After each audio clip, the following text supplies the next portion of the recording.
La Cour constitutionnelle de Guinée a rendu son verdict ce samedi 7 novembre en proclamant le président Alpha Condé vainqueur de la présidentielle du 18 octobre. Saisie pour plusieurs recours déposés par 4 candidats de l'opposition, la Cour constitutionnelle les a rejetés pour non-régularité et validé les résultats proclamés par la Commission électorale nationale indépendante qui attribue la victoire au président Condé dès le premier tour.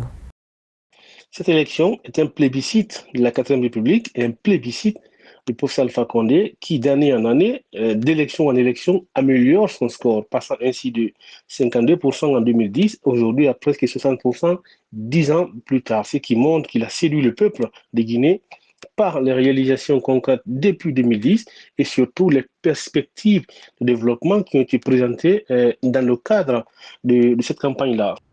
La décision de la Cour constitutionnelle, qui est sans appel, devrait mettre un terme à plusieurs mois de crise électorale. Le président Condé, qui a prévu de poursuivre son œuvre de développement, projette dans l'urgence d'apaiser les tensions.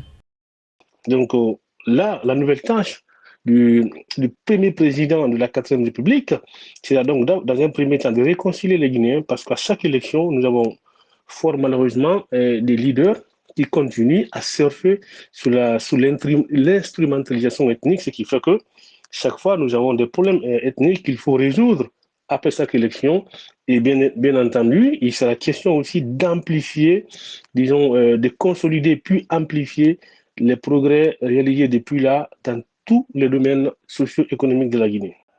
Pour rappel, les résultats publiés par la Commission électorale nationale indépendante ont fait du président Condé le vainqueur avec 59,50% des voix, suivi par son principal challenger, Cellou Dalein Diallo, qui lui a enregistré 33,5% des votes.